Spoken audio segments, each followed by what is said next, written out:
Trump pauses Project Freedom in Strait of Hormuz. Official welcoming ceremony for General Secretary and President to Lam's state visit to the Republic of India.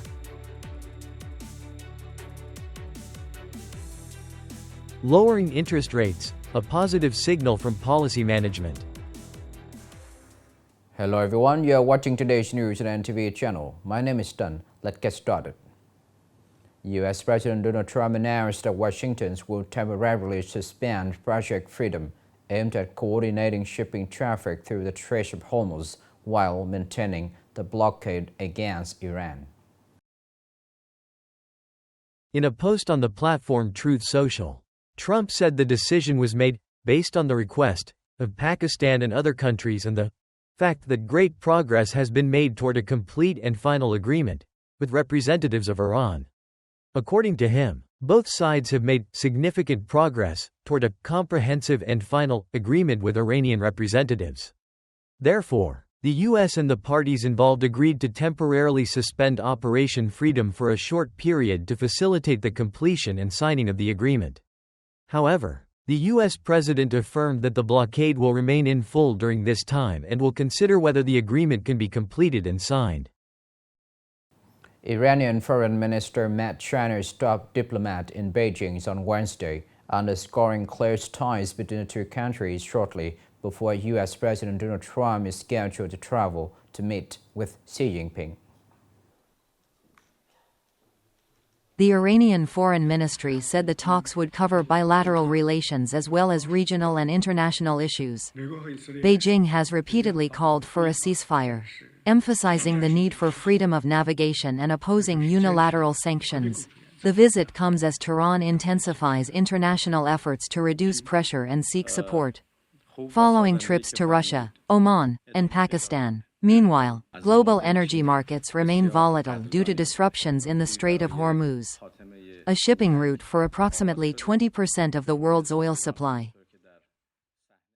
On the morning of May 6th, local time, a solemn official welcoming ceremony for General Secretary and President Truyen and the high-level Vietnamese delegation was held at the Presidential Palace of India.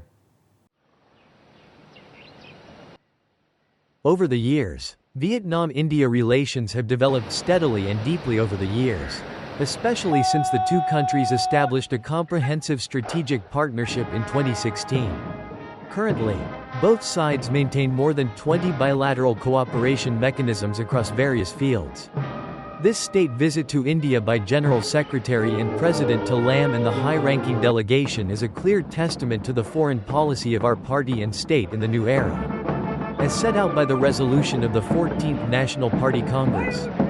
It reaffirms a policy of independence, self-reliance, self-strength, peace, friendship, cooperation, and development, alongside the diversification and multilateralization of external relations, acting as a responsible member of the international community.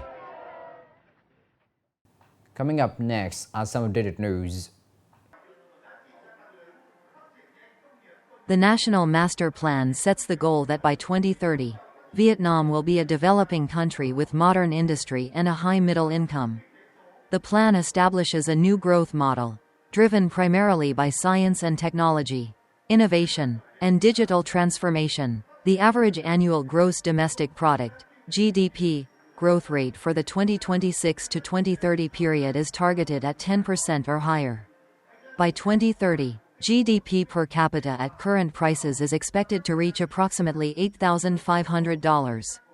In this adjustment, the National Master Plan has reasonably expanded the 4 existing National Dynamic Regions and added the North Central Dynamic Region to better leverage the potentials and advantages of these areas, integrated with the effective exploitation of new development spaces.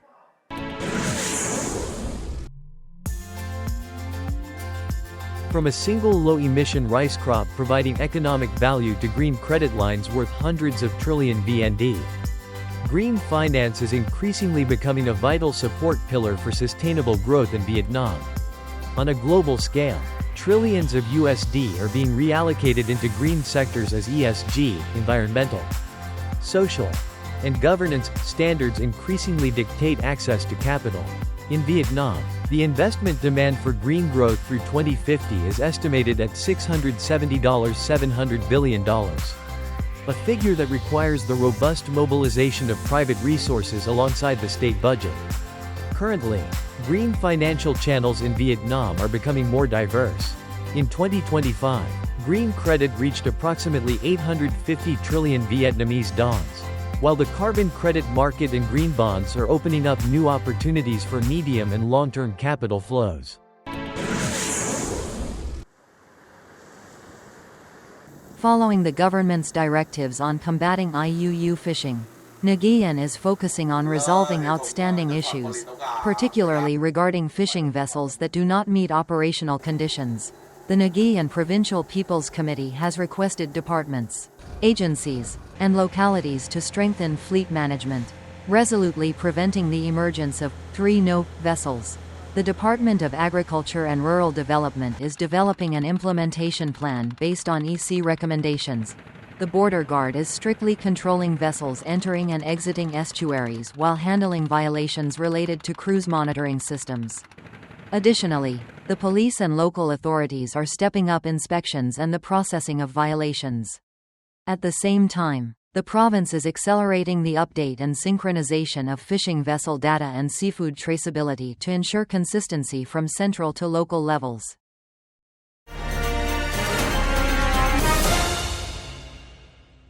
Following decisive government directives, lending interest rates have shown a clear improvement.